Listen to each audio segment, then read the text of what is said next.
Hello everyone, welcome back to my channel. So the topic of today is one of the most important topic. Why? Because almost half of India is having this clinical condition and many more are most likely to land up in this problem. So as clinicians, we must be thoroughly aware of what is hypertension and know all the aspect of hypertension. Now this disease is actually called as silent killer. Other than diabetes, this one is a silent killer disease. Now, what do we understand by hypertension? Now, the two BPs, systolic and diastolic,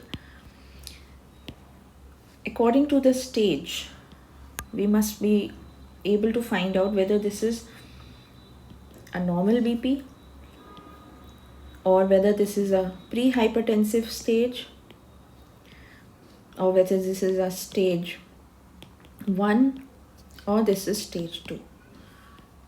Now, if the patient is having under 120 mmHg of systolic and under 80 mmHg of diastolic, then this is a normal blood pressure. In pre-hypertensive situation, it can range, systolic can range from 120 to 139 and diastolic can range from 80 to 89.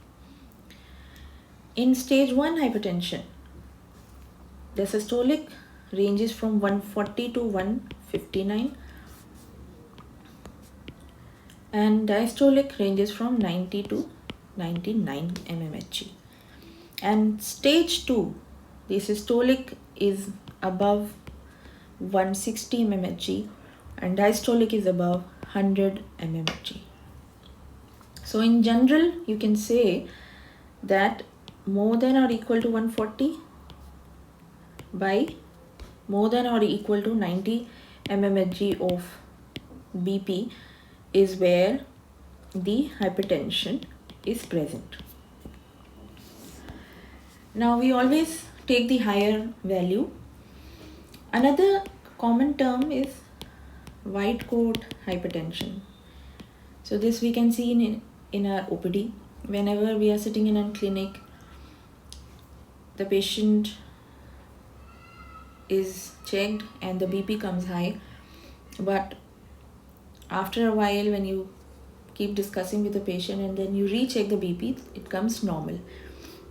So if you want to confirm whether this is white coat hypertension or not, we should take 24 hours ambulatory BP checkup. This will help us to differentiate.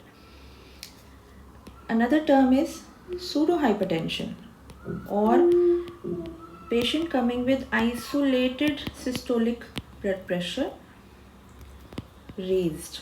This is very common, especially in elderly or geriatric cases. What happens in this is systolic is more than 140 but diastolic is less than 80 or it is normal. Now this can be because of arteriosclerosis. So you have to take that case and the presentation accordingly. Now what could be cause of this isolated? Again, in geriatric cases, common cause is arteriosclerosis, but it can be also seen in aortic regurgitation. It can be seen in females with severe anemia or even patients with hyperthyroidism can have isolated systolic hypertension, and pregnancy. So female is pregnant, she can have isolated systolic hypertension. So ankle brachial index is something that we must also examine, where the BP is checked in the ankle region and then it is checked in the brachial artery as usual. Okay, now the ratio of ankle to the brachial BP should be less than 0.9. If it is high, if it is further less, it should be, let's say it's 0.3 or something like that. That is a sign of peripheral vascular disease. Okay, like maybe a case of coarctation of aorta, or diabetes mellitus complications, or the patient is a heavy smoker. So patient may come with intermittent claudication that you can check as a sign.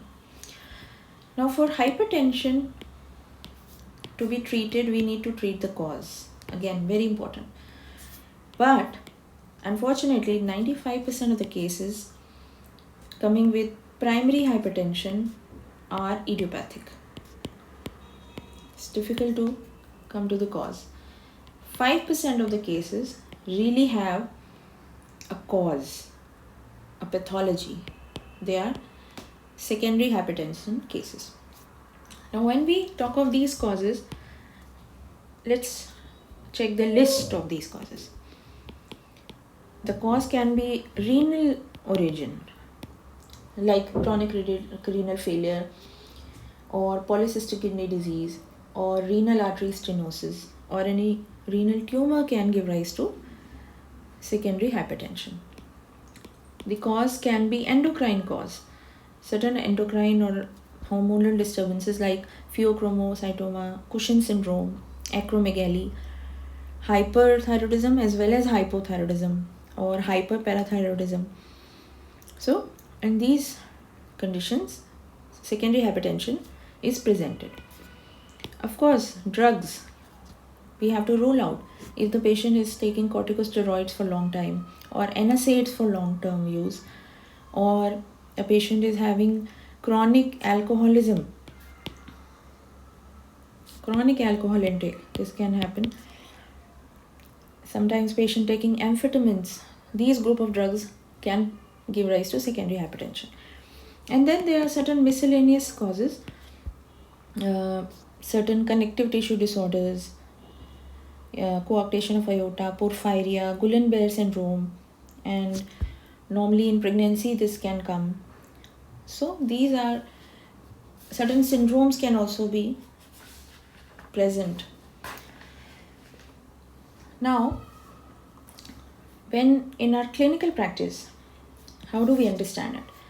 Any patient who is less than 25 years of age or more than 55 years of age, and they are coming with BP which is raised, can have some or the other cause, as I have listed out here. So you must rule out all these causes in this age group. Now, what are the investigation that should be chosen?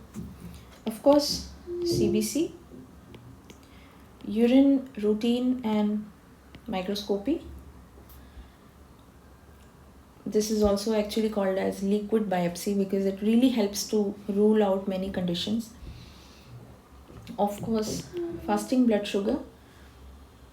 And we almost always see that whenever the patient is a case of hypertension, diabetes comes along. Then go for lipid profile, go for HbA1c, go for blood urea, of course serum creatinine, and electrolytes, calcium. You can go for ultrasound, abdomen, go for chest x-ray, and then ECG. Eventually, if we want to rule out further, we can advise the patient echo also. Now, when it comes to conventional treatments in mild hypertension cases where there is no particular cause ruled out, usually lifestyle changes are advised, which helps majority of the cases, such as weight loss. Now, why weight loss is important and effective? This is the most effective technique to control your blood pressure, because it is usually seen that with every 1 kg of weight loss, there is 0.5 to 1 mmHg of reduction in the BP. So imagine somebody losing few kgs, their BP will come down by a certain digit. So we have to advise patient dietary changes like low sodium diet, low fat diet, high fiber diet, very important. Of course, if the patient is smoking, that we have to advise them to control and try to stop it. Controlling diabetes is important and controlling hyperlipidemia is important. Now, the 4 major risks of coronary artery disease are hypertension, diabetes, smoking, and hyperlipidemia. So all 4 of them go hand in hand and they give rise to coronary artery disease. Now, when it comes to homeopathic aspect, homeopathy has a wonderful role in taking care of not just BP but in the general well-being of the patient. So taking the totality and giving constitutional treatment is the most effective way of treating cases presenting with hypertension. But just to list out some remedies, I start with aconite, amyl nitrosa, baryta mule, crataegus in low potency, glonoine, califos, lactodectus, tibacum, strophanthus, lachesis, and natrimure. A small set of remedies that you can think of in cases of hypertension. I hope this information has proven valuable to you, and please subscribe the channel for more such videos.